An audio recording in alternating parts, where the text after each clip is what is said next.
السلام عليكم ورحمة الله وبركاته. اللهم صل وسلم وبارك عليك يا حبيبي يا رسول الله.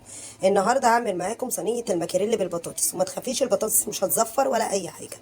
معانا اهوت مكاريل، طماطم، توم مع فلفل أحمر، بصل وفلفل حراق، ومتبل طبعا، حط عليه الملح والفلفل وكل حاجة ودعكيه علشان يبقى يدبل شوية. وهنا البطاطس. هنا طبعا المكاريل مغسول كويس، منقوع في مية وليمون وملح. هشطفه وارجع لكم. رجعنا اهوت مع بعض. ادي البطاطس. هنعمل ايه بقى؟ الاول هنجيب البصل، هنحط عليه طبعا البصل ده محطوط عليه ملح وكمون وكزبره وشطه وفلفل حراق. وهنا هحط عليه الطماطم اهو.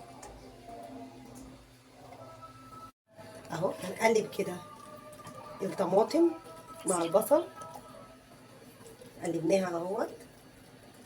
هنحط عليه معلقه من الثوم اللي احنا طبعا مبهرينه اهو كده، وهنعصر عليها ليمونه.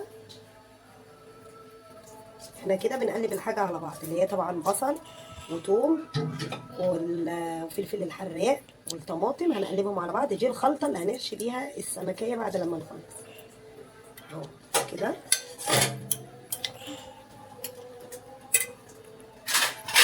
طبعا هنا السمك بقى هنعمل فيه ايه؟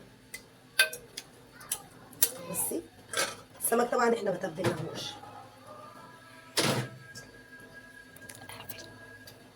هنتبله معانا اهو بالثوم، التتبيله العاديه بتاعت السمك اهيت. طبعا انت كده كده حاطه ثوم وفي البصل اهو. احنا هنا طبعا تبلنا السمك. هنمسك هنا البطاطس هرصها في الصينيه اهيت كده اهي. نمسك شويه من البصل والطماطم نحطهم عليها اهوت. هنعمل ايه بقى؟ هنمسك الطماطم دي اهو، هنحشي بيها السمكيه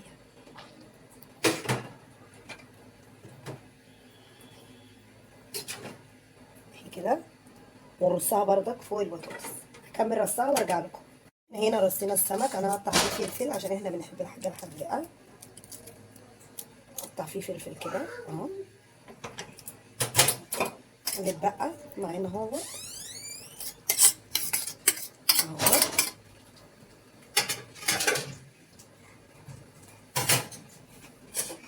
هعصر ليمونه تاني فوق الوش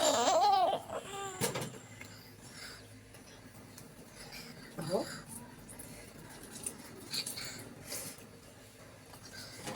اهو معانا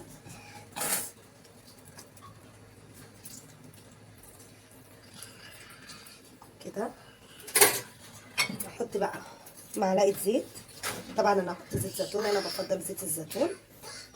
انت عايزه تحطي زيت من العادي براحتك، بس لازم تحطي له زيت.